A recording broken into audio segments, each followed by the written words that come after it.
It's critical for you to understand your sensors and the things that affect them, as they act as your eyes in the battle space. After all, you can't shoot what you can't see. But now it's time to learn how they actually work. How to evade detection while spotting the enemy, and how to fool your opponent is absolutely paramount to a successful engagement. Let's begin. Select the ANS Small Beginnings. Ready. The first thing we'll talk about is your signature size and methods of signature control. Active sensors like radar detect enemy ships by bouncing radio waves off of them. The physical size of your ship, combined with the angle of surface and the cross-sectional area from the viewing angle, affect the size of the return energy. In other words, the same ship will appear on sensors at a longer range if its broadside is facing the enemy versus being bow on. The smallest radar cross-section for the Rains frigate, for example, is from above and below the port and starboard stern. You can see the size of your signature by hovering over the signature summary on the ship information bar. There are other contributing factors to the size of your signature, including what modules are active and how many ships are nearby. Right now there is another ship nearby, which is boosting the size of the radar return and making it so the enemy can see us at a longer range. Let's lower our footprint. Move the Small Beginnings more than 250 meters away from the Dusty Tome, so you won't contribute to each other's signatures. Don't move towards the enemy, we want to keep our current range.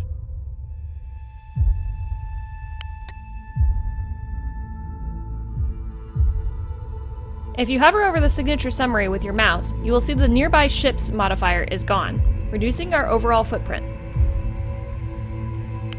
It's good, but we'll need to do better if we want to hide ourselves from the enemy. On the ship list, the yellow icon indicates that the ship is spotted by the enemy's sensors and is being tracked. Similarly, a red crosshair here would show that the ship is locked by the enemy's fire control radar. We have a good set of tools to reduce our radar footprint even further. Let's see what we can do to shake the enemy off. This switch will toggle our radar systems off, greatly reducing our footprint. This switch disables our communication suites, which can provide a modest reduction in our signature size. Go ahead and turn off both of these now, and see how it affects our signature size.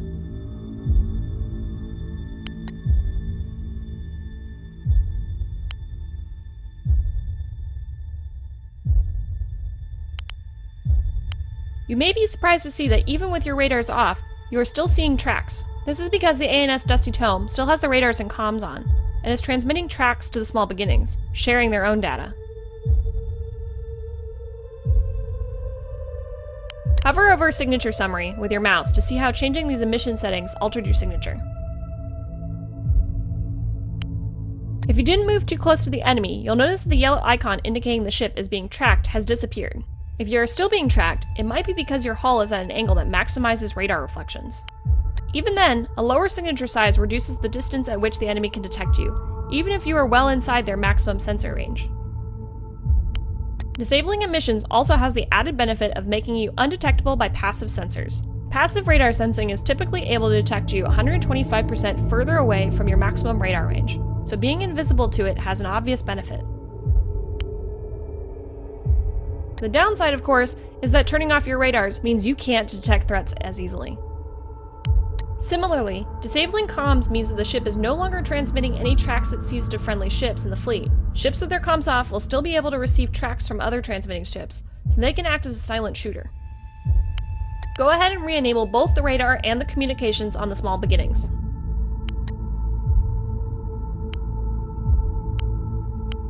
Now it's time to experience what having your sensors jammed feels like. Confusing, right? Standing by. The enemy jammer is saturating our radar with radio waves, making it difficult for our systems to find legitimate contacts. This noise of contacts is what we are seeing, instead of the real radar picture. Notice that we lost track of the ship in front of us, but the one on the right is still clear as day. This is because jamming only affects the area around the direction that is being jammed. Keep this in mind when you're trying to use jamming to protect your own ships. We do have a tool available that can be used in a pinch, the burn-through sweep. Not all radar modules have this, but allows for a short, high-powered sweep in all directions. To execute the burn-through sweep, open the action menu and select the BRN or burn-through command on the top. Then, as quickly as you can, attempt to lock the target. You can use the X key for the lock-on shortcut. Burn-through sweeps will show a unique icon for detected targets, making it easier to spot the target through the noise. The icon will linger for about 30 seconds to give you time to lock on. Locked targets are much less susceptible to being lost through jamming. Roger that. Send your traffic. Gaining fire control solution. The enemy has commenced jamming. That's it. Most of the time you'll be able to maintain a fire control lock in spite of jamming. But keep in mind that jamming power stacks, so a fleet with enough jammers active at the same time will break any lock. Because burn-through sweeps use a much higher power output, they also have the added benefit of being able to spot smaller, weaker contacts at a greater range. This is useful for finding small scout ships or approaching missiles. The downside is that the higher power output runs the risk of causing damage to the amplifiers every time you use it, so be careful not to burn out your radars. Your other option for burning through jamming is simply to get closer to the enemy, brute forcing your way in.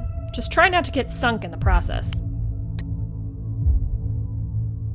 Jamming the enemy ourselves can be as easy as right-clicking their track and selecting our jammers with the EW weapons menu. However, these targets are far enough apart that they won't both be covered by the cone centered on only one of them. The ANS Dusty Tome is carrying a blanket radar jammer. We'll use that to jam both targets by catching them both in the jammer's cone of effect by targeting a position between both contacts.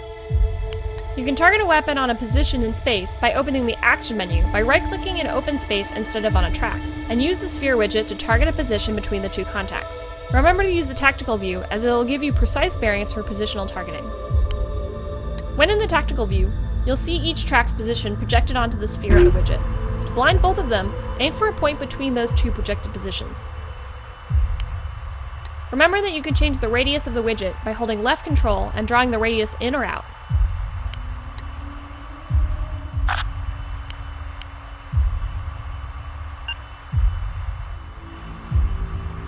Electronic warfare activated. And like that, they can't see us anymore, just like what happened to us. But they can also use the same tactics like burn-throughs or approaching us to sift through the jamming.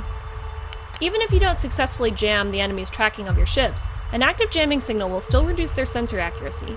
This is particularly devastating for point defenses, which are shooting at very small, very fast targets and therefore require great accuracy. Using standoff jamming in coordination with your missile salvos will make them devastatingly effective. Let's try it. Fire off the missile salvo at the enemy ship ahead, and see how their defenses react with your jammer active. Preparing missile launch. Watch how erratically the enemy defenses are firing. Point defense requires pinpoint precision, which your jamming is preventing by flooding their sensors with far too many false contacts.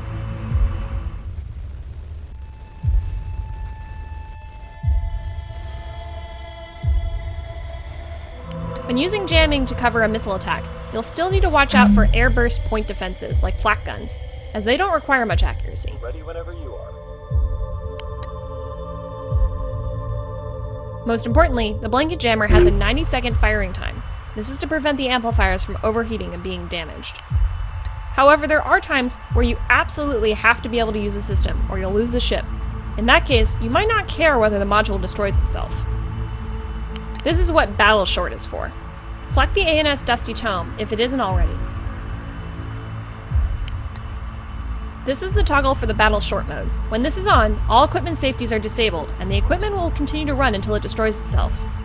Reserve it for emergency use, where you'll hear an endless litany of profanity from the damage control officer. When Battle Short is enabled, active components with active duration timers will periodically be damaged. However, they will only begin taking damage when they exceed their normal firing time. One last thing to note is that most electronic warfare modules are single-cycle systems. That means they won't repeatedly fire on the same target after their cooldown period, and you'll need to designate a new target every time the system comes off cooldown. Jamming is an extremely powerful tactic when used at the right time. Use it to cover your retreat, confuse enemy fire, cover your missiles, and anything else you can think of. With that out of the way, that should do it for sensors and E-War. I hope I made it easy to follow, because the guidebooks on these are nightmarish. I'll see you back at the academy.